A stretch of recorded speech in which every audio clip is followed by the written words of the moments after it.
kita mengucap syukur. Kita datang dengan puji-pujian. Mari kita katakan, I come before you today. Haleluya. And there's just one thing that I wanna say. Katakan sama-sama, thank you Lord. Lebih sungguh lagi, thank you Lord. Haleluya.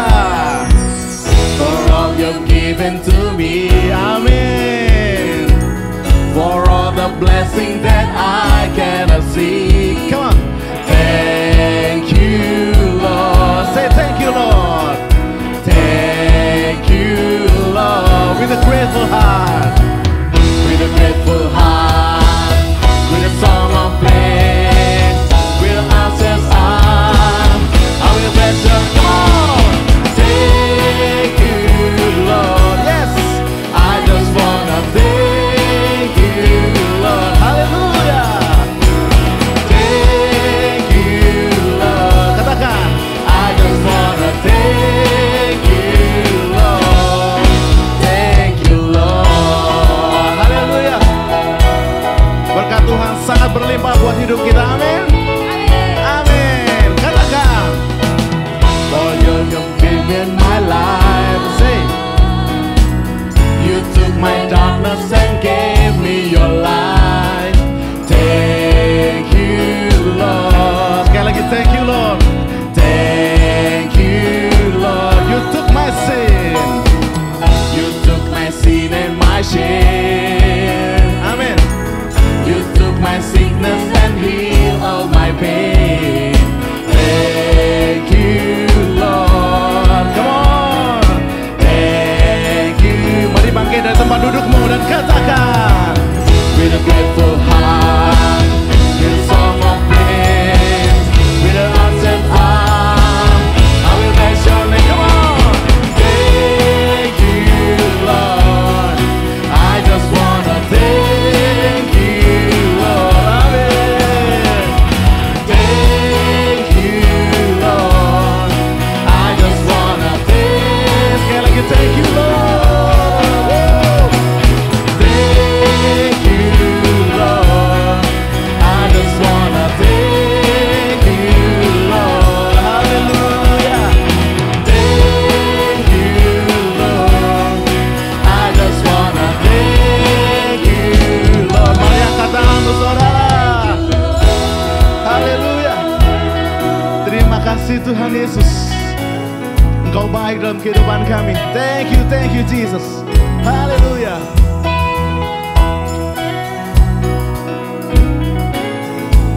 Mari katakan, with a grateful heart. With a grateful heart. With a song of praise.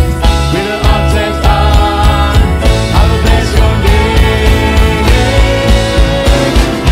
Thank you Lord. Hallelujah. I just wanna thank you Lord. Yes. Thank you Lord. I just wanna thank. Lebih antusias lagi, come on, angkat tanganmu. Haleluya. Thank you Lord. I just wanna thank you Lord. Thank you Lord.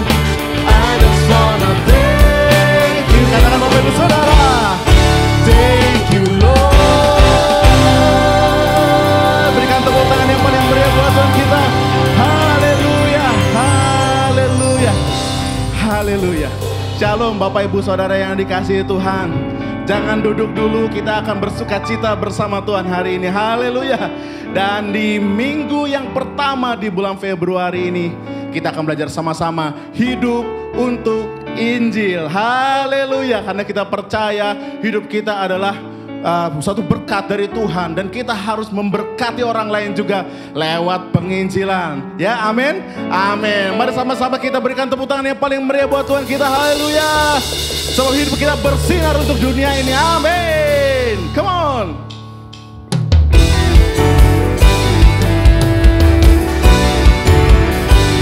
Katakan, Kau mulia,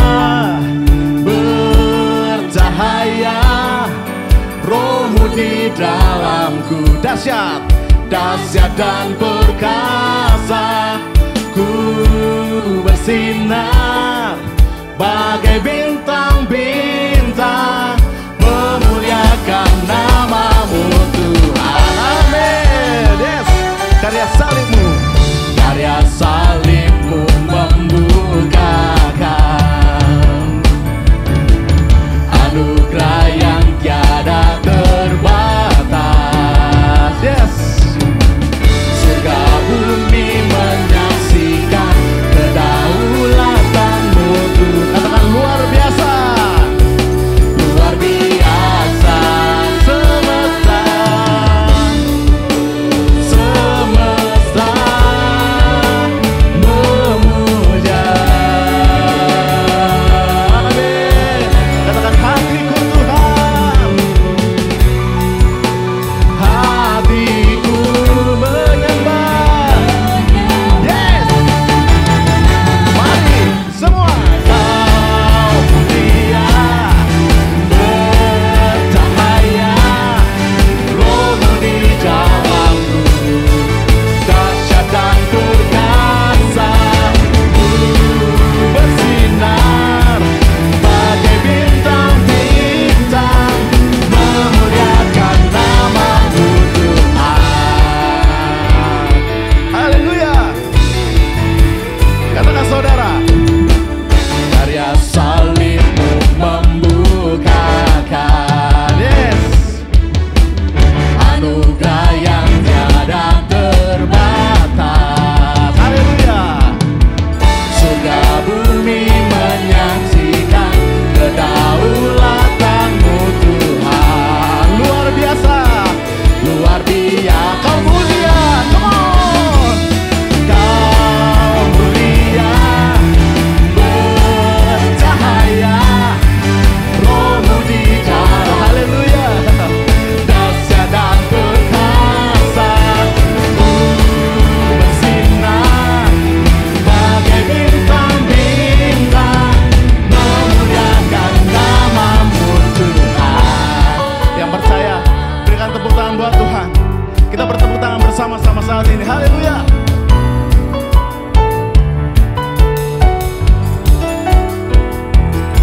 Kau hadir Tuhan saat ini, dimanapun kami berada. Kau membuat kami bercahaya Tuhan, bersinar terang Tuhan Yesus. Haleluya. Memuji Kau.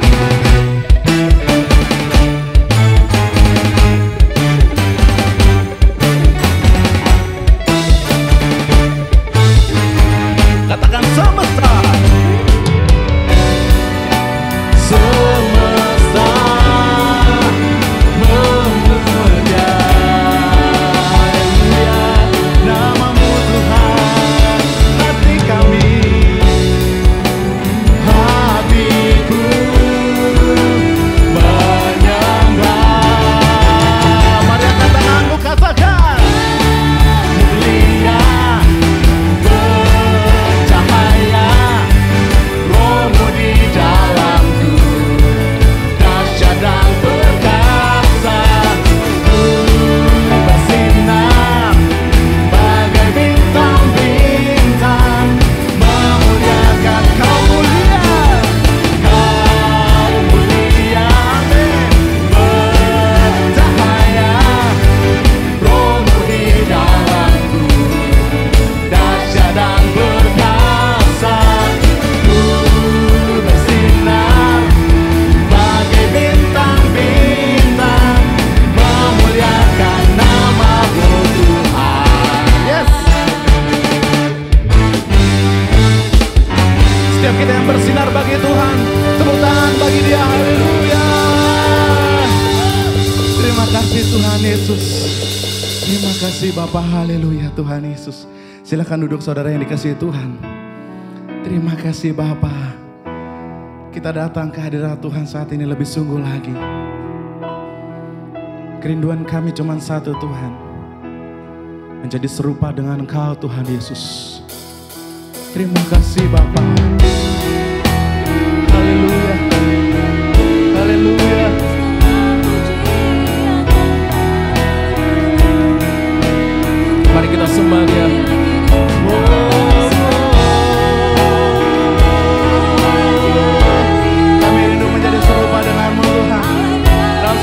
musim kehidupan kami Tuhan.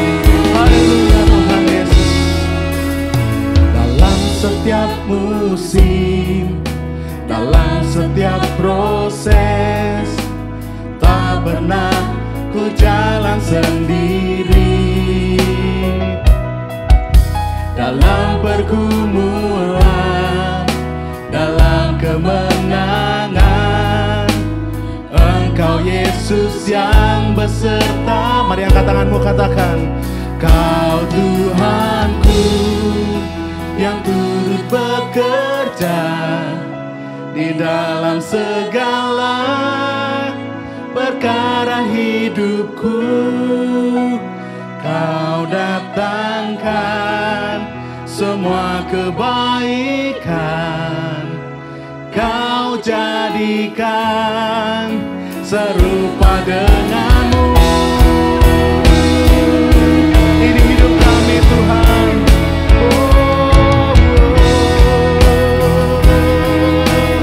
Katakan saudara, dalam setiap musim, dalam setiap musim, dalam setiap proses, tak pernah ku jalan sendiri.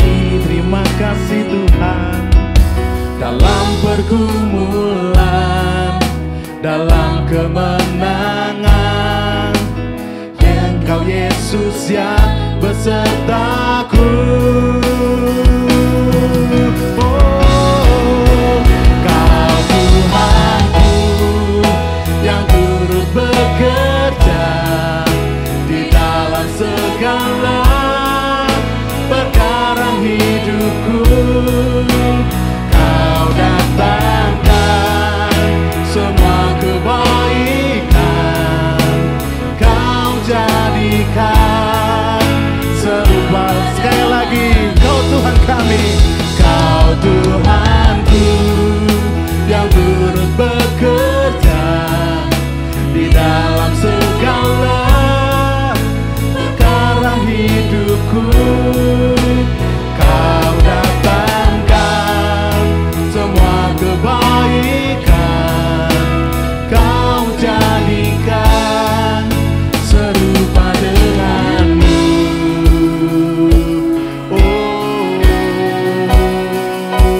Yesus, terima kasih Bapa. Ada perkenanan-Mu Tuhan dalam kehidupan kami. Kami mau hidup untuk Injil-Mu Tuhan. Kami mau hidup memberikan kesaksian untuk Injil-Mu Tuhan. Oh Yesus, haleluya. Yesus Tuhan, terima kasih Tuhan Yesus. Haleluya, haleluya. Mari sama-sama katakan, Kau Tuhanku yang turut bekerja, come on, di dalam segala perkara hidupku. Kau datangkan semua kebaikan, Kau jadikan seru. Mari sama-sama kita berdiri Bapak Ibu Saudara, katakan, Kau Tuhanku yang turut bekerja di dalam segala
kami saat ini memandang wajah-Mu Tuhan.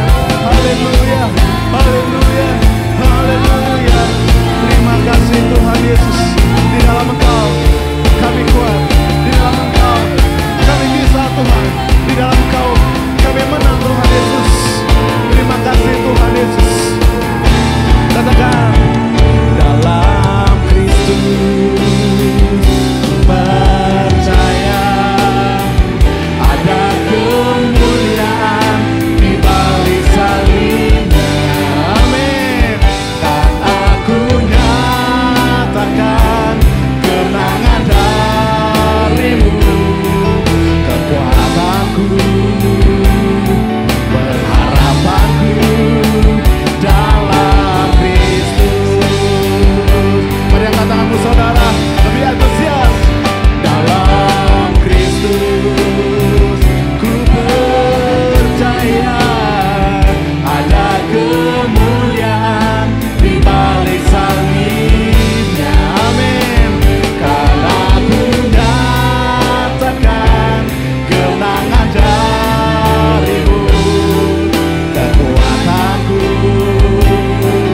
pengharapanku dalam Kristus. Mari angkat tanganmu. Dalam Kristus ku percaya ada kemuliaan di balik salibnya. Kan aku nyatakan kemenangan dari-Mu, kekuatanku, pengharapanku, kekuatanku Tuhan, kekuatanku, pengharapanku, pengharapanku dalam Kristus. Haleluya. Dia punya pengharapan dalam Kristus, kemenangan dalam Kristus. Katakan haleluya. Terima kasih Tuhan. Haleluya. Sekali lagi saudara, katakan dalam Kristus. Come on. Ku percaya ada kemuliaan di balik. Katakan dengan sungguh hati saudara. Kan aku nyatakan kemenangan dari-Mu, kekuatanku, pengharapan kami Tuhan, pengharapanku dalam Kristus. Haleluya. Terima kasih Tuhan Yesus, terima kasih ya Bapa. Kami tahu Tuhan Yesus, hidup kami ini punya tujuan. Sepanjang tahun kami akan bersaksi buat nama-Mu Tuhan Yesus. Kami akan belajar untuk bersaksi Tuhan. Dan kami mau Tuhan untuk hidup kami Tuhan, untuk hidup di dalam Injil-Mu Tuhan Yesus. Nyatakan kebenaran-Mu Tuhan, kebesaran-Mu Tuhan. Terima kasih ya Bapa. Bapa kami yang di surga, dikuduskanlah nama-Mu. Datanglah kerajaan-Mu. Jadilah kehendak-Mu di bumi seperti di surga Tuhan. Berikanlah kami pada hari ini makanan kami yang secukupnya. Dan ampunilah kami akan kesalahan kami seperti kami juga mengampuni orang yang bersalah kepada kami. Dan janganlah membawa kami ke dalam pencobaan Tuhan, tetapi lepaskanlah kami daripada yang jahat. Karena Engkau lah yang punya kerajaan dan kuasa dan kemuliaan sampai selama-lamanya. Setiap kita yang percaya, serukan sama-sama. Amin. Haleluya. Terima kasih Tuhan Yesus. Silakan duduk Bapak Ibu Saudara yang dikasihi Tuhan. Dan saat ini kita akan sama-sama menyaksikan pengumuman untuk minggu ini. Selamat menyaksikan. Tuhan Yesus memberkati kita semua. Haleluya.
Shalom Bapak Ibu Saudara sekalian, jemaat yang dikasihi Tuhan, kita bertemu kembali dalam ibadah kita hari ini, ibadah secara online bersama dengan Gereja Oikos Bogor. Saya sungguh percaya Bapak Ibu Saudara sekalian di rumah dalam kondisi yang semuanya baik-baik, dan semuanya saya harap semuanya sehat juga, karena kita tahu pandemi ini belumlah selesai Bapak Ibu Saudara sekalian.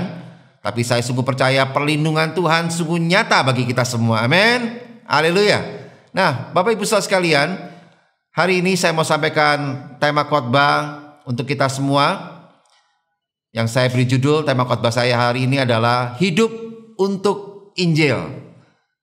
Nah, ayat tema khotbah saya hari ini saya ambil dari 1 Korintus pasal yang ke-9 ayat yang ke-23.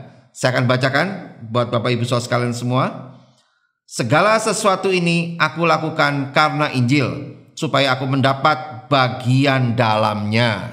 Nah, hari ini Bapak Ibu Saudara sekalian, kita akan membahas bagaimana seharusnya anak-anak Tuhan dapat hidup untuk Injil. Bagaimana Injil dapat dibawa dalam kehidupan bermasyarakat, di dalam kehidupan kita yang sangat majemuk ini. Nah, Bapak Ibu Saudara sekalian, kita tahu bahwa tahun 2022 ini Gereja Oikos Bogor memiliki satu tema tahunan, yaitu Tahun Kesaksian. Nah, ini tentu berkaitan dengan tema khotbah saya hari ini. Oleh karena itu Bapak Ibu Saudara sekalian, saat kita sebagai orang Kristen berada dalam keragaman masyarakat, kita pasti berupaya agar identitas kita sebagai orang Kristen itu bisa terus melekat dengan kuat. Nah, namun kenyataannya dalam rangka mempertahankan identitas diri ini tentu saja tidaklah mudah, ya Bapak Ibu Saudara sekalian. Di dalam suatu pergaulan, orang-orang Kristen menghadapi suatu dilema. Di satu sisi mereka diminta untuk menjadi terang supaya dunia percaya pada Tuhan Yesus. Dan untuk itu mereka harus bergaul dengan orang-orang yang ada di dunia ini, sambil berusaha dapat terus menggarami mereka. Tetapi di sisi yang lain, orang Kristen tidak boleh tercemar oleh dunia ini. Masalahnya saudaraku, keadaan ini semakin menjadi sulit karena masyarakat yang kita hadapi semakin lama semakin majemuk, baik dalam hal kepercayaan, pandangan hidup, serta pada masalah kebiasaan-kebiasaan mereka. Keberagaman dari masyarakat dunia inilah yang pada akhirnya menjadi satu tantangan tersendiri bagi orang-orang Kristen seperti kita ini.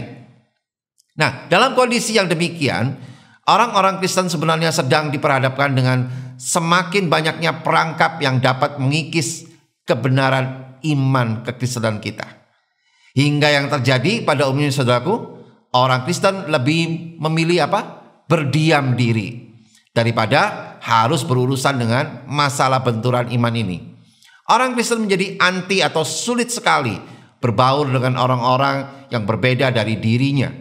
Kehidupan yang overprotective ini bukanlah hal yang dikehendaki oleh Tuhan kita. Pada satu ekstrim yang lain adalah adanya orang Kristen yang mencoba untuk mengadopsi banyak hal dari masyarakat, sehingga sadar atau tidak sadar identitas kekristenannya menjadi kabur, bahkan tidak bisa lagi untuk dibedakan, ya. Dalam hal ini seharusnya kekristenan memiliki batasan-batasan yang menjadi prinsip-prinsip penuntun bagi orang-orang Kristen di dalam pergaulannya dengan dunia ini. Prinsip-prinsip ini terangkum di dalam satu etika pergaulan Kristen. Apa yang boleh dilakukan dan apa yang tidak boleh dilakukan orang Kristen. Ya, Bapak Ibu saudaraku, jemaat yang dikasihi Tuhan, jika kita kembali kepada pengertian gereja, gereja adalah persekutuan orang-orang percaya yang dipanggil untuk menjadi garam dan terang bagi dunia ini.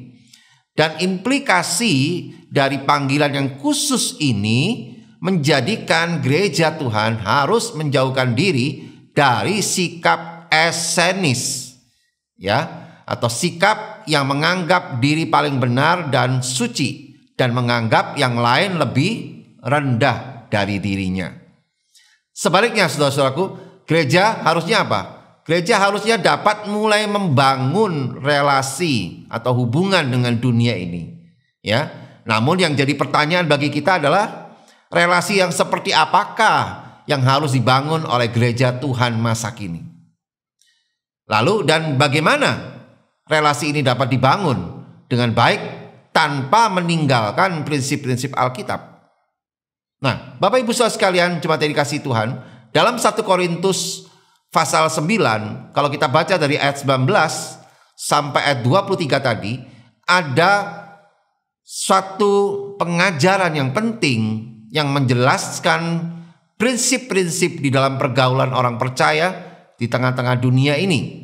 Paulus memberikan satu teladan bagi kita bagaimana membawa diri dengan tepat di dalam sebuah keberagaman yang majemuk ini ya. Oleh karena itu ada hal-hal yang harus kita pahami untuk hidup untuk Injil ini Bapak Ibu. Yaitu yang pertama apa? Nah, ini yang pertama yang kita perlu pahami sebagai hidup untuk Injil, yaitu tujuan keberadaan orang-orang Kristen di tengah masyarakat yang majemuk ini adalah supaya kita orang Kristen dapat memenangkan jiwa sebanyak mungkin di dalam Kristus. Ya, nah, ini yang pertama yang kita mesti pahami. Konteks yang dihadapi oleh Paulus sangat jelas, saudaraku, di mana Paulus sedang berbicara mengenai pelayanannya di tengah-tengah jemaat Korintus yang juga sangat beragam. Namun dengan hikmat Allah, Paulus mampu membawa pesan Injil hingga dapat dengan efektif sampai kepada tiap-tiap golongan yang ada dalam jemaat. Baik kepada orang Yahudi dengan hukum Tauratnya yang begitu ketat, juga kepada orang-orang Yahudi kepada orang-orang yang non-Yahudi yang tidak hidup di bawah hukum Taurat. Juga satu lagi, kepada mereka kaum yang kuat maupun mereka kaum yang lemah. Nah, saudaraku, Rasul Paulus tidak terjebak menjadi seperti orang asing yang tidak bisa didekati, atau seperti orang yang eksklusif di tengah-tengah kehidupan mereka yang lemah maupun yang hidup bebas karena dilihat terlalu kuat dan terikat hukum Taurat. Tapi sebaliknya, Rasul Paulus juga tidak menjadi orang yang diremehkan atau dipandang sebelah mata oleh mereka yang kuat dan taat pada hukum Taurat. Karena apa? Karena dilihatnya Paulus telah berbaur dengan yang lemah dan yang hidup bebas dari Taurat. Ini semua terjadi karena prinsip utamanya adalah Allah. Tujuan keberadaan Paulus di tengah-tengah masyarakat yang majemuk itu adalah supaya ia dapat memenangkan sebanyak mungkin orang di dalam Kristus. Nah, pertanyaannya bagaimana dengan kita? Coba tanya sebelah kiri kanannya. Ya, saya berharap kita juga bisa punya hati seperti Paulus untuk memenangkan jiwa. Keberadaan kita di tengah masyarakat tujuannya untuk memenangkan jiwa, bukan untuk kesenangan diri kita sendiri ya. Nah, saudaraku, sebagai seorang pengkhotbah yang ternama, sebagai seorang rasul yang tengah naik daun waktu itu, Paulus bisa saja memanfaatkan pergaulan yang dia bangun untuk mendapatkan ketenaran atau dukungan di dalam pelayanannya. Tetapi itu bukanlah tujuan dari hidupnya. Ia tidak bermaksud mencari keuntungan diri sendiri dari setiap pelayanan yang dikerjakannya. Tapi sebaliknya, tujuannya adalah murni semata-mata karena Allah. Dan supaya Injil Allah itu dapat diterima oleh banyak orang. Karena itu saudaraku, dengan segala cara Paulus berusaha menjangkau banyak orang, asalkan itu tidak bertentangan dengan aturan tertinggi dalam hidupnya, yaitu pengajaran Kristus.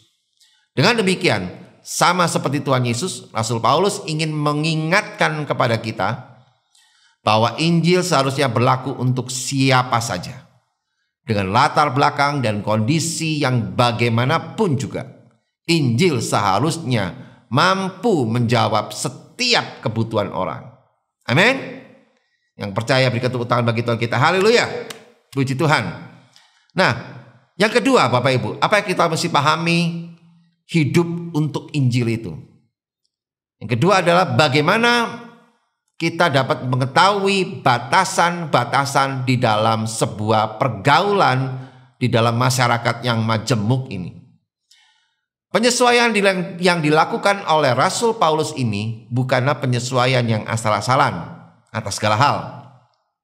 Dalam usaha menjangkau orang, Rasul Paulus tetap membatasi diri di bawah hukum Kristus.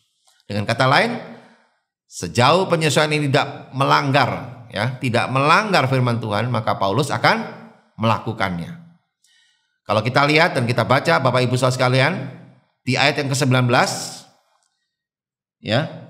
dikatakan di situ bahwa sungguh pun aku bebas terhadap semua orang, aku menjadikan diriku hamba dari semua orang, supaya aku boleh memenangkan sebanyak mungkin orang. Nah, perhatikan kalimat ini Bapak Ibu Saudara sekalian. Paulus menggunakan kata bebas sebagai kata pertama dalam penjelasan kalimatnya. Kata ini ditempatkan oleh Paulus sebagai kesimpulan dari ayat yang ke-1 sampai ayat yang ke-18. Dengan penekanan yang sangat kuat bahwa ia bebas dari kebergantungan dari siapapun. Namun saudaraku, walaupun Paulus memberikan penekanan pada kata bebas, tetapi dia kemudian memberikan pernyataan yang kontras dengan menambahkan bahwa ia menjadikan dirinya sendiri hamba dari semua orang. Nah, dari sini kita mendapatkan satu pemahaman bahwa Paulus sedang menerapkan prinsip hidup orang Kristen di tengah-tengah kehidupan sosial yang beragam. Ia meneladani prinsip hidup Tuhan Yesus yang hidup sebagai hamba dan melayani manusia. Jadi, apakah sebenarnya yang menjadi tujuan Paulus ketika ia membuat dirinya sendiri menjadi hamba dari semua orang? Saudara-saudaraku, pertanyaan ini dijawab oleh perkataan Paulus di akhir ayat yang ke-19 yang tadi kita baca, yaitu apa? Supaya dapat memenangkan sebanyak mungkin orang. Amin. Dalam hal ini, Paulus menuliskan kalimat ini sebanyak 5 kali Bapak Ibu. Pada ayat yang ke-19 sampai ayat yang ke-22. Hal ini menyatakan satu indikasi bahwa motivasi Paulus untuk melakukan semua ini adalah motivasi yang tulus, yang keluar dari hati nurani yang murni hanya demi Kristus. Jadi bukan ada maksud untuk kepentingan diri sendiri. Oke, yang ketiga sekarang Bapak Ibu. Apa yang perlu kita pahami hidup untuk Injil itu? Yang ketiga adalah kita mesti mengerti bagaimana langkah menjalin relasi di tengah-tengah masyarakat yang majemuk ini. Bapak Ibu Saudara sekalian, jemaat yang dikasihi Tuhan Yesus, keberadaannya Paulus yang telah menjadi manusia yang baru di dalam Kristus Yesus tidak menjadikan Paulus seorang yang eksklusif dan menutup diri terhadap lingkungan di sekitarnya. Tetapi sebaliknya Paulus membuka dirinya dan memberikan kesempatan untuk terjadinya proses pengenalan satu dengan yang lain. Dan Paulus punya strategi. Dan inilah strategi yang dilakukan oleh Paulus, yaitu adalah pertama menjadi seperti orang Yahudi, bagi orang Yahudi, ada di ayat yang ke-20. Kedua, menjadi seperti orang yang hidup di bawah hukum Taurat bagi mereka yang hidup di bawah hukum Taurat, di ayat yang ke-20b. Jadi seperti orang yang hidup di bawah tidak di bawah hukum Taurat bagi mereka yang hidup tidak di bawah hukum Taurat. Ayat yang ke-21. Dan berikutnya menjadi seperti orang yang lemah bagi mereka yang lemah. Ayat yang ke-22. Saudara-saudaraku, hidup menjadi seperti, menunjukkan bahwa Paulus bukanlah orang yang egois. Ia tidak menjadikan orang lain seperti yang ia inginkan. Tetapi dia bersedia untuk mengerti orang lain dengan tidak membeda-bedakan orang berdasarkan latar belakang kepercayaan maupun status sosialnya. Jadi dalam hal ini sangat jelas untuk kita mengerti bahwa Paulus sebagai hamba Tuhan berusaha sedapat mungkin memahami orang lain di dalam integritas Injil, yaitu segala sesuatu ini aku lakukan karena Injil. Ayat 23 yang tadi kita baca. Dengan demikian saudaraku, apa yang dilakukan Paulus bukanlah menyesuaikan Injil dengan pandangan pendengar, bukan pula menyesuaikan Injil dengan sinkretisme agama-agama setempat, tetapi apa yang dilakukan Paulus lebih kepada bagaimana ia menjalin hubungan dan berperilaku di antara mereka sebagai satu kesempatan untuk dia membagikan berita Injil. Pada ayat yang ke-20, ya, di situ dikatakan, bagi orang Yahudi, Paulus menjadi seperti Yahudi. Bagi orang yang hidup di bawah hukum Taurat, Paulus menjadi seperti orang yang hidup di bawah hukum Taurat. Sekalipun aku sendiri tidak hidup di bawah hukum Taurat. Nah, apa maksudnya ini Bapak Ibu? Maksudnya adalah di tengah komunitas non-Yahudi, Paulus berusaha mengikuti pola makan mereka. Ia tidak keberatan jika harus membeli bahan makanan di pasar yang pastinya sudah dipersembahkan sebelumnya kepada para dewa. Ia juga tidak menghindarkan diri ajakan orang yang tidak percaya untuk makan di rumahnya karena alasan hati nurani. Ya, ada di 1 Korintus 10 ayat yang ke-27. Nah, bagi Paulus sejak ia menerima Tuhan Yesus sebagai juru selamatnya, dia adalah ciptaan baru dan menjadi pengikut Kristus sehingga ia bebas dari tuntutan hukum Taurat.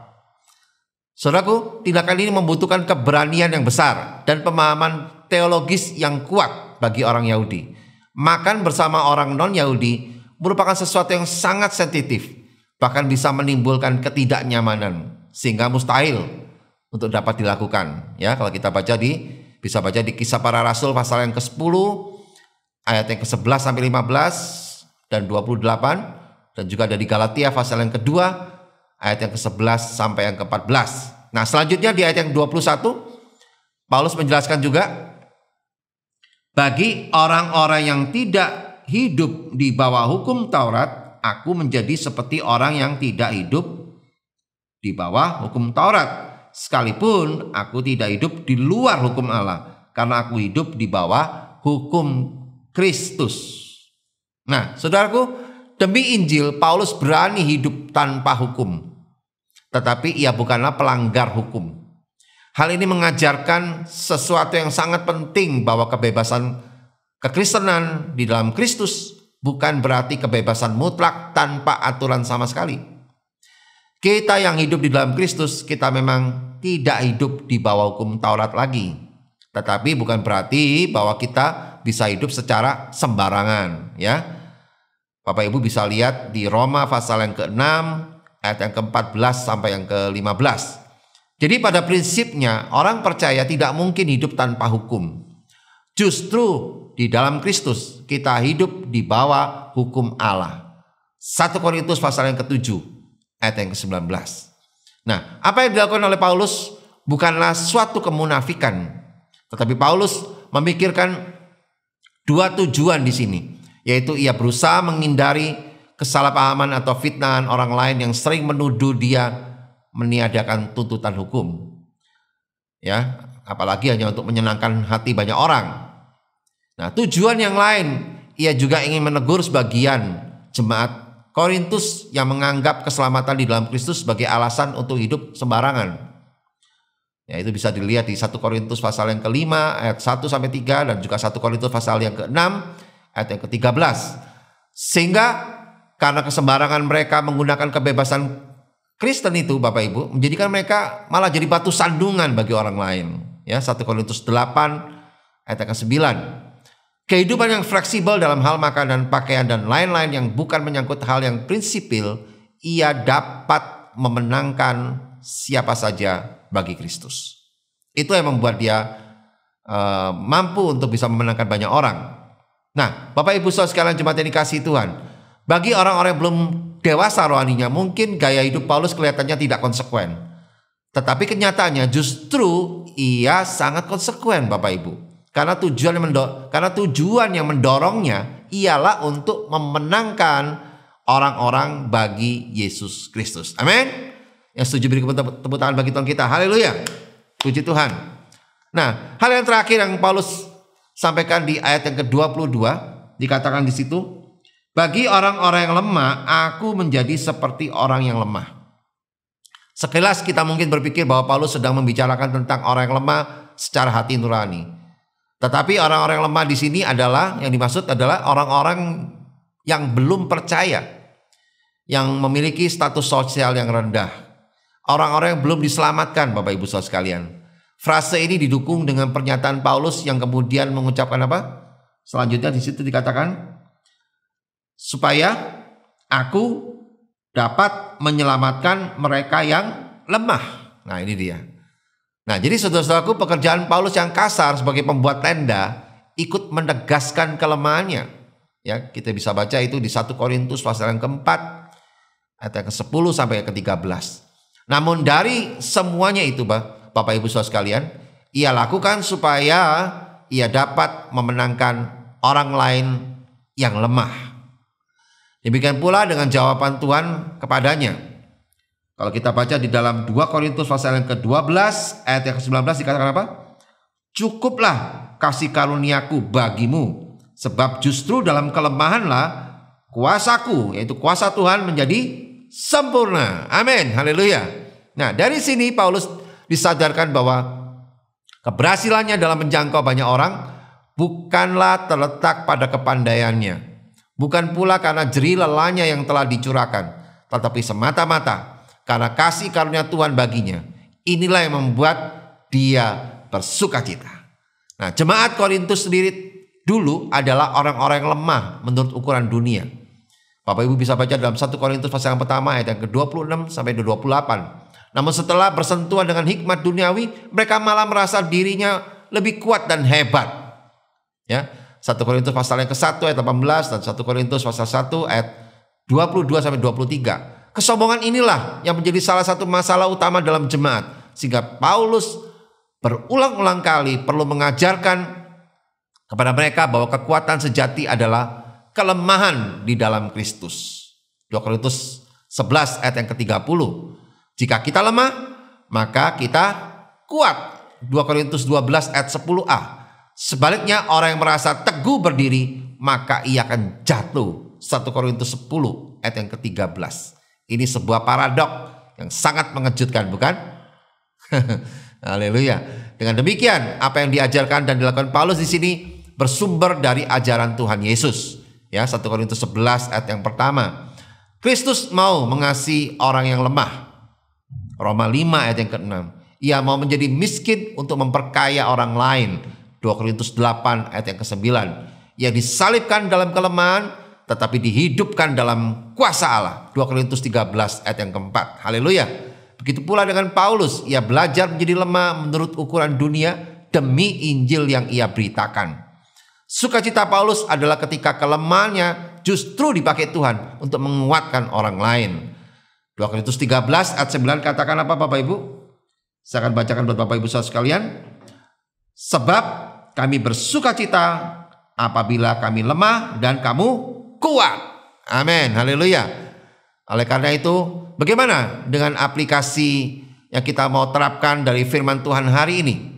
Ya, sidang jemaat Tuhan yang dikasihi di dalam Yesus Kristus Tuhan, memahami orang lain demi kepentingan Kristus memanglah tidak mudah. Mengutamakan kepentingan orang lain jelas merupakan tugas yang cukup rumit. Terlebih lagi menjadi seperti orang lain adalah pergumulan yang paling sulit untuk dilakukan. Namun Bapak Ibu, nah ini dia. Bukan berarti hal itu adalah sesuatu yang mustahil untuk dilakukan. Sebab bagaimanapun juga Allah telah memberikan teladannya bagi kita. Sama seperti Kristus telah rela meninggalkan kemuliaan surga dan menjadi sama seperti manusia, bahkan lebih hina daripada semua orang ketika ia menanggung kutuk Allah di kayu salib. Demikian pula kita harus mau menjadi lemah demi keselamatan orang lain. Belajar merendahkan diri demi kepentingan Kristus. Sarana untuk menjalani kehidupan untuk Injil adalah melalui pergaulan sehari-hari. Pergaulan dapat dipakai oleh Tuhan untuk menyatakan kabar baik. Untuk itu pemakaian prinsip-prinsip etika pergaulan Kristen ini akan menolong orang-orang Kristen tidak terjatuh dalam salah satu ekstrim pergaulan, baik yang mengisolasikan diri atau yang membuka diri, bahkan mulai menjual kebenaran sebagai bentuk penyesuaian dalam pergaulan. Nah, itu jangan Bapak Ibu ya. Tetapi kita ini harus menempatkan diri secara tepat sebagai seorang teman, tetapi juga sebagai seorang hamba yang bersaksi akan kemuliaan Tuhan kita Yesus Kristus. Amin. Haleluya. Puji Tuhan. Nah, sebagaimana yang pernah Tuhan Yesus katakan dalam Matius 20 ayat 26b sampai 28, jelas di situ dikatakan bahwa setiap kita kalau menjadi terbesar harus jadi pelayan, ya. Dan barang siapa mau termuka, hendaklah menjadi hambanya. Dan seperti anak manusia datang bukan untuk dilayani, tetapi untuk apa? Untuk memberi dan melayani kita semua, bahkan memberikan nyawanya bagi kita semua. Haleluya. Nah, Paulus tidak selalu keras dalam hal cara memberitakan Injil, tapi ia belajar peka terhadap keadaan yang hendak dilayaninya, serta berusaha menyesuaikan diri agar ia dapat diterima dengan baik dan beroleh kesempatan untuk terus dapat memberitakan Injil. Paulus membangun hubungan yang baik dengan semua orang sebagai pembuka jalan bagi masuknya Injil. Nah, Bapak Ibu saudara sekalian, meskipun demikian bukan berarti Paulus kompromi dengan cara hidup mereka yang tidak berkenan kepada Tuhan. Penyesuaian diri Paulus hanya terbatas dalam hal-hal yang bukan prinsip atau yang tidak bertentangan dengan firman Tuhan. Bukan berarti Paulus tidak punya pendirian, melainkan fleksibel. Pendekatan yang fleksibel adalah strategi untuk memenangkan jiwa bagi kerajaan Allah. Ia tidak ingin terjebak dalam sikap yang kaku, memaksakan atau ekstrim yang justru dapat menghambat pemberitaan Injil. Karena itu saudara-saudaraku, dalam membangun kehidupan bagi Injil di tengah-tengah masyarakat yang kita hadapi saat ini, marilah kita meminta pimpinan Roh Kudus agar memiliki sikap yang bijaksana dalam melayani jiwa-jiwa, bukan dengan kekuatan sendiri, tapi dengan kekuatan dari Injil Allah yang ada dalam hidup kita. Sama seperti Paulus telah mengikuti teladan Yesus yang mau berkorban. Demikian pula dengan kita, jika kita demi Injil, kita harus kehilangan hak dan kebebasan, mengapa tidak? Sebab hidup yang sedang kita jalani adalah hidup bagi Kristus, yaitu hidup untuk Injil. Kiranya apa yang diajarkan firman Tuhan hari ini dapat sungguh menjadi berkat bagi kita semua. Amin. Berikan tepuk tangan bagi Tuhan kita. Haleluya. Puji Tuhan. Mari kita berdoa. Bapa, kami bersyukur Tuhan untuk hari ini. Kau sungguh memberkati kami dalam ibadah kami untuk mengerti bahwa hidup kami adalah hidup untuk Kristus, hidup untuk Injil, di mana kami boleh sungguh-sungguh membangun relasi yang tepat dengan etika pergaulan Kristen yang kami alami, yang sungguh-sungguh praktekkan Tuhan di tengah masyarakat yang majemuk ini. Kuatkan dan teguhkan hati kami supaya kami boleh terus mampu memberitakan Injil dengan kekuatan Roh Kudus yang memberkati dan mengurapi kami semua. Terima kasih Tuhan, segala kemuliaan hanya bagi nama Tuhan Yesus. Dalam nama Tuhan Yesus kami bisa berdoa dan kami bisa mengucap syukur. Haleluya. Amin. Puji Tuhan. Tuhan Yesus memberkati. Puji Tuhan, Bapak Ibu saudara sekalian. Mari kita sama-sama siapkan hati kita untuk kita bersatu dengan tubuh dan darah Kristus. Kita adakan pujian ini lebih dulu, Bapak Ibu saudara sekalian. Biarlah pujian ini sungguh-sungguh membuat kita mengerti pengorbanan Tuhan Yesus sungguh sempurna bagi kita semua. Haleluya. Puji Tuhan. Terima kasih Bapa. Kami bersyukur. Ku hidup oleh anugerah-Mu. Katakan Bapak Ibu, yang terbaik ku terima dari-Mu Tuhan. Haleluya. Terima kasih Tuhan Yesus. Rancangan-Mu indah bagiku, sebab ku hidup selalu di dalam-Mu. Tiada pernah ku meragukan-Mu Tuhan. Sungguh Engkau Tuhan yang sempurna. Kasih-Mu dan karya salib-Mu yang luar biasa Tuhan. Terima kasih Yesus. Amin. Terima kasih Bapa. Sebab itu ku selalu kami bersyukur Tuhan. Kasih-Mu memulihkan hidupku. Amin. Haleluya. Kuasa-Mu membangkitkan rohku. Darah-Mu telah tercurah bagiku. Pengorbanan-Mu sempurna.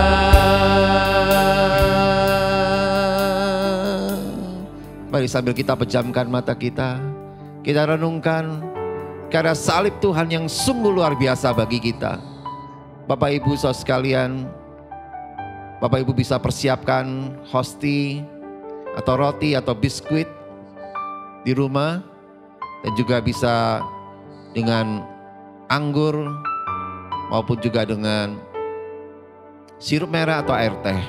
Sambil kita merenungkan Bapak Ibu, lihatlah bahwa Tuhan memberikan yang terbaik bagi kita. Dan sambil Bapak Ibu mempersiapkannya, mari Bapak Ibu saudara sekalian, ingat-ingatlah, apakah masih ada hal-hal yang rasanya Bapak Ibu masih simpan kesalahan orang lain. Bapak Ibu mungkin belum bisa mengampuni. Mari hari ini lepaskan pengampunan pada orang yang bersalah kepada Bapak Ibu saudara sekalian. Dengan kita melepaskan pengampunan, itu artinya kita sungguh-sungguh mengerti akan pengorbanan Yesus bagi kehidupan kita. Dan tentu saja Bapak Ibu saudara sekalian, buat kita yang pernah melakukan kesalahan kepada orang lain, biar kita minta ampun kepada Tuhan kita. Biar hari ini Tuhan sungguh mencurahkan pengampunannya atas kita semua. Sehingga saat kita bersekutu dengan tubuh dan darah Kristus, maka disitulah kita dilayakkan oleh Tuhan untuk kita mengalami persekutuan yang indah bersama dengan Kristus Yesus Tuhan kita. Haleluya. Puji Tuhan. Mari kita siapkan hati kita sungguh-sungguh. Biarlah kasih Tuhan terus di tengah-tengah kita.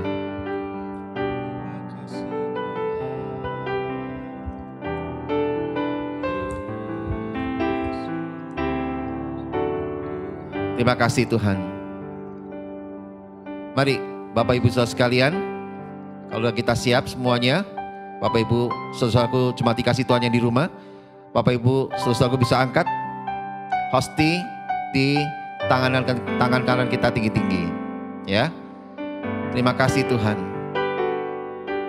Terima kasih Yesus untuk pengorbananmu yang luar biasa. Sambil Bapak Ibu pejamkan mata, sambil mengangkat hosti di tangan kanan kita tinggi-tinggi sebagai penghormatan kita akan salib Tuhan yang luar biasa bagi hidup kita.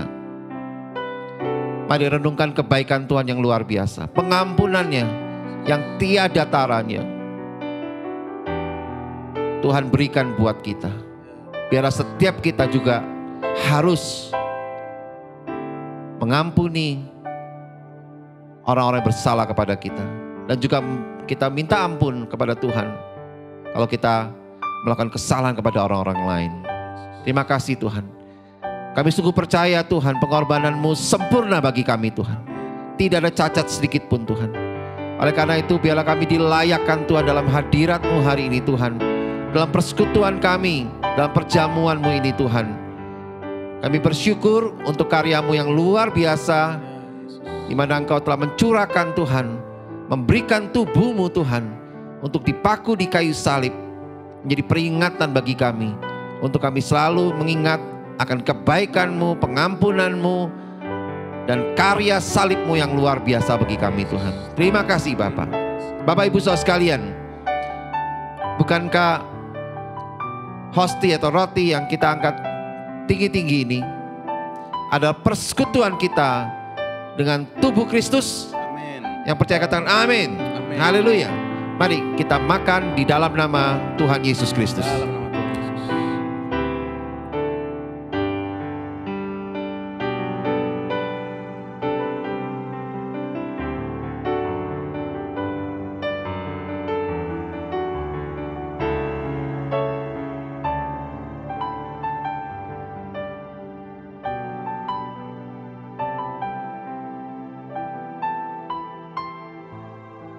Terima kasih Yesus untuk persekutuan-Mu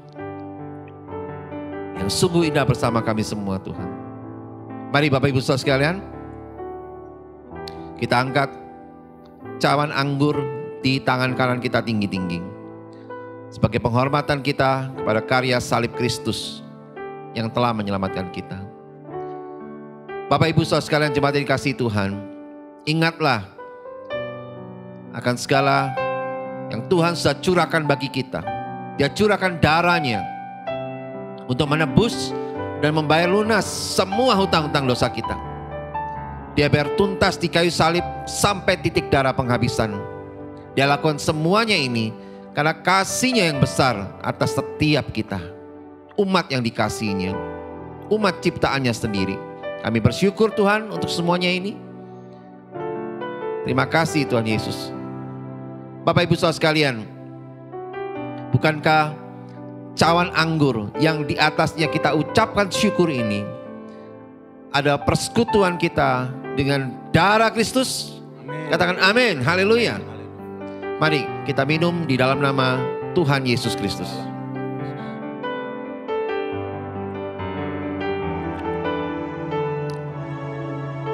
Oh, terima kasih Tuhan. Kami bersyukur Tuhan. Mari Bapak Ibu Saudara sekalian, naikkan ucapan syukurmu kepada Tuhan. Haleluya. Haleluya. Terima kasih Yesus. Terima kasih Tuhan. Oh, kami bersyukur. Haleluya.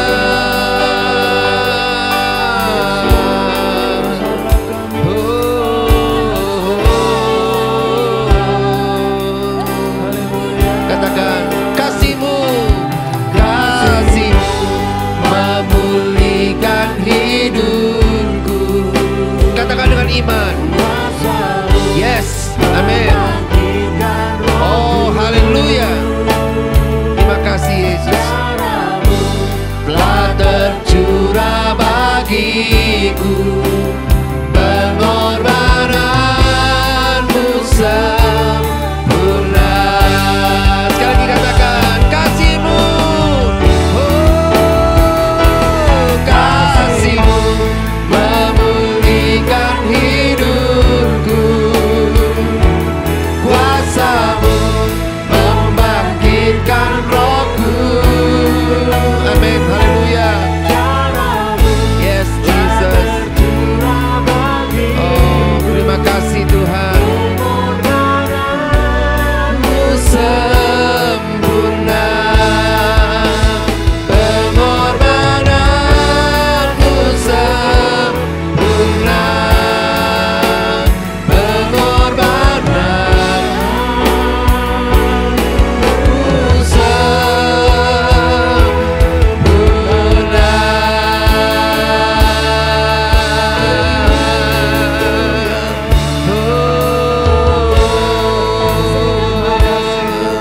Terima kasih, kami bersyukur. Terima kasih Tuhan. Sungguh pengorbanan-Mu di kayu salib sangat sempurna Tuhan, yang membuat kami memiliki kehidupan yang kekal bersama-Mu Tuhan sampai selama-lamanya. Anugerah yang terbesar bagi hidup kami Tuhan. Biarlah kami boleh terus menikmati hidup kami Tuhan, senantiasa di dalam kasih karunia-Mu yang luar biasa bagi kami semua Tuhan. Terima kasih Tuhan Yesus. Segala kemuliaan hanya bagi nama-Mu Tuhan. Di dalam nama Tuhan Yesus. Dalam nama Yesus. Haleluya. Amin. Shalom Bapak Ibu Saudara yang dikasihi Tuhan. Tiba saatnya kita akan memberikan yang terbaik bagi Tuhan. Bapak Ibu Saudara dapat memberikan persembahan, persepuluhan atau persembahan lainnya untuk memberkati pelayanan di Gereja Oikos Bogor. Karena itu Bapak Ibu Saudara dapat memberikannya melalui tayangan yang ada di bawah ini. Baik, dan saat ini kita akan berdoa bersama-sama. Mari sama-sama kita satukan hati kita.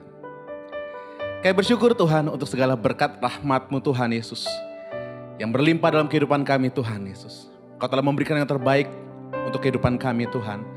Dan saat ini kami juga rindu memberikan yang terbaik buat Engkau Tuhan Yesus. Kiranya Tuhan pakailah persembahan ini, persepuluhan ini, untuk kebesaran dan kemuliaan nama-Mu Tuhan di muka bumi ini Tuhan Yesus. Terima kasih ya Bapa, terima kasih ya Tuhan Yesus. Hanya di dalam nama Tuhan Yesus Kristus Kami siap memberikan yang terbaik buat Engkau Tuhan. Haleluya. Amin. Selamat memberi. Tuhan Yesus memberkati kita semua. Puji Tuhan Bapak Ibu saudara sekalian. Kita bersyukur. Kita terus mengalami Tuhan dalam ibadah kita sepanjang hari ini. Amin. Dan saya mau terus ingatkan Bapak Ibu saudara sekalian, biar kita mau terus setia untuk memberi, ya, baik persembahan mingguan maupun juga persembahan persepuluhan. Biarlah apa yang kita berikan, biarlah ini menjadi satu bukti ketaatan kita dalam melakukan perintah Tuhan, di mana Tuhan memerintahkan setiap kita untuk kita memberi, maka Tuhan akan bisa memberkati kita, ya. Dan Tuhan tidak melihat jumlah kita berapa Bapak Ibu, tapi yang penting bagi Tuhan adalah ketaatan kita untuk memberi. Dan disitulah Tuhan akan bisa melimpahkan berkat-berkatnya bagi kita semua. Amin. Haleluya, puji Tuhan. Dan Bapak Ibu saudara sekalian, kita bersyukur sepanjang ibadah ini kita boleh terus mengalami Tuhan dalam pujian penyembahan yang luar biasa, yang Bapak Ibu naikkan pujian bagi Tuhan, dan biar itu menjadi kemuliaan bagi Tuhan kita. Amin. Dan biarlah firman Tuhan dibagikan hari ini boleh sungguh-sungguh memberkati kita semua. Dan biarlah itu menjadikan hidup kita semakin menyenangkan hati Tuhan. Dan sebelum kita akhiri ibadah kita hari ini, saya mengajak Bapak Ibu saudara sekalian untuk kita berdoa syafaat bagi bangsa kita, kota kita, dan juga bagi gereja-gereja Tuhan, bahkan bagi gereja Okos Bogor Bapak Ibu. Biar semua yang kita lakukan ini menyenangkan hati Tuhan. Amin. Mari kita sama-sama berdoa. Bapa, kami bersyukur Tuhan untuk hari ini. Kami boleh bersama-sama Tuhan dalam ibadah kami hari ini. Kami boleh menikmati hadirat-Mu Tuhan, mengalami perjumpaan dengan firman-Mu yang sungguh menguatkan kami Tuhan. Untuk kami hidup senantiasa menjadi kesaksian bagi banyak orang Tuhan. Terima kasih Tuhan Yesus. Kami serahkan sepenuhnya Tuhan kehidupan pernikahan kami, rumah tangga kami Tuhan, keluarga kami ke dalam tangan-Mu Tuhan. Dan juga kami mau terus melibatkan Kau Tuhan dalam mendidik anak-anak kami Tuhan, supaya hidup mereka takut akan Tuhan, dan mereka boleh sungguh-sungguh Tuhan memuliakan nama-Mu dalam setiap kehidupan dan pergaulannya Tuhan. Kami serahkan kehidupan kami Tuhan dalam studi kami, sekolah kami, kuliah kami ke dalam tangan-Mu. Biar Tuhan yang terus memberikan kami hikmat untuk kami boleh sungguh-sungguh Tuhan memuliakan nama-Mu atas setiap prestasi-prestasi yang kami berikan dalam kehidupan kami, di studi kami Tuhan. Terima kasih, kami bersyukur. Kami juga serahkan Tuhan untuk pekerjaan kami, bisnis kami, dan usaha kami Tuhan. Kami dalam tangan-Mu. Biar Tuhan yang memberikan terus langkah-langkah yang tepat Tuhan, untuk membuat kami bisa mengusahakan lebih baik lagi. Amen. Sehingga apa yang kami kerjakan dalam bisnis pekerjaan kami, usaha kami ini Tuhan boleh berhasil, dan Tuhan melipat gandakan segala hal yang kami dapatkan Tuhan, dan biar itu menjadi kesukaan dan kemuliaan bagi nama-Mu Tuhan. Terima kasih Bapa, berkat-Mu melimpah buat keuangan kami ini Tuhan. Kami bersyukur untuk semuanya ini Bapa. Kami serahkan dalam tangan-Mu, dan terlebih Tuhan kami serahkan juga untuk pelayanan kami. Kami percaya biar pelayanan kami boleh sungguh-sungguh Tuhan memberkati banyak orang, dan pelayanan kami boleh sungguh-sungguh menjadi pelayanan yang berkenan kepada-Mu Tuhan. Terutama untuk kami bisa memenangkan jiwa dan memuridkan banyak orang lagi Tuhan. Terima kasih Tuhan Yesus. Kami bersyukur untuk semuanya ini. Kami serahkan gereja Okos Bogor dalam tangan-Mu. Biar Tuhan terus memimpin gereja ini Tuhan untuk menjadi kesaksian dan berdampak bagi banyak orang Tuhan. Sehingga Kau memakai setiap pemimpin-pemimpin, setiap pelayan-pelayan-Mu Tuhan, setiap jemaat-Mu Tuhan di gereja Okos Bogor ini, untuk mereka semua Tuhan boleh bersama-sama melakukan amanat agung-Mu Tuhan sampai akhir hidup kami semuanya Bapa. Kami bersyukur untuk semuanya ini Tuhan. Kami serahkan juga gereja-gereja-Mu yang lain Tuhan di Indonesia ke dalam tangan-Mu. Biar Tuhan memberkati lebih lagi Tuhan, sehingga mereka juga menjadi kesaksian dan melakukan amanat agung dari Tuhan Yesus Kristus kepada banyak orang Tuhan. Kami bersyukur, kami serahkan semuanya dalam tangan-Mu. Biar Tuhan yang terus memberkati dengan berlimpah-limpah Tuhan.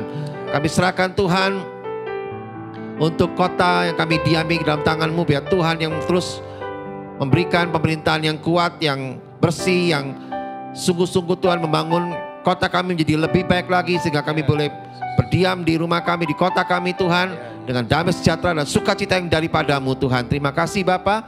Kami serahkan juga bangsa dan negara kami Indonesia dalam tangan-Mu. Kau yang memberkati pemerintahan Indonesia untuk menjadi pemerintahan yang bisa mengatasi pandemi COVID-19 dengan sebaik-baiknya Tuhan. Dan Kau memberikan pemerintahan yang kuat, yang tangguh, yang membuat Indonesia lebih maju lagi Tuhan, dan lebih luar biasa lagi. Dan Indonesia semakin diberkati Tuhan, dan berkat-berkat Tuhan melimpah buat kami semua. Dan Indonesia juga jadi berkat bagi bangsa-bangsa yang lain Tuhan. Terima kasih Bapa. Dan sebelum kami mengakhiri ibadah kami hari ini Tuhan, kami rindu untuk menerima berkat daripada-Mu Tuhan. Mari Bapak Ibu Saudara sekalian, kita angkat kedua tangan kita untuk kita terima berkat daripada Tuhan.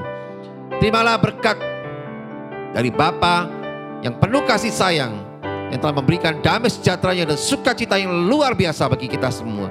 Dan juga terimalah berkat dari Tuhan Yesus Kristus, kekasih hati kita yang telah mati dan bangkit, bahkan telah memberikan kehidupan yang kekal bagi kita sampai selama-lamanya, bahkan sampai kita bertemu kembali semuanya di Yerusalem yang baru, kota Allah yang kudus. Haleluya. Dan terimalah juga berkat dari Roh Kudus yang selalu diam dalam hidup kita semua, yang selalu menguatkan kita, mengajar kita, mendidik kita, bahkan terus menghibur, menolong kita, serta terus mengingatkan kita untuk kita dengan setia mengerjakan panggilan Tuhan sampai akhir hidup kita. Di dalam nama Tuhan Yesus, kami sudah berdoa, kami sudah mengucap syukur, dan kami sudah terima berkat ini padamu. Haleluya. Mari Bapak Ibu sekalian yang percaya dan sudah terima berkat ini, serukan sama-sama. Amin. Haleluya. Puji Tuhan. Segala kemuliaan bagi Tuhan kita. Mari Bapak Ibu Saudara sekalian, ikuti terus ibadah bersama dengan Gereja Ekos Bogor secara online setiap minggunya, dan dapatkan hal-hal yang membangun dan menguatkan iman kita, roh kita, biar semakin bertumbuh luar biasa, dan pengenalan kita akan Tuhan semakin luar biasa setiap harinya. Ikuti terus beribadah bersama Gereja Ekos Bogor, dan sampai bertemu kembali di ibadah kita minggu depan. Tuhan Yesus memberkati. Haleluya.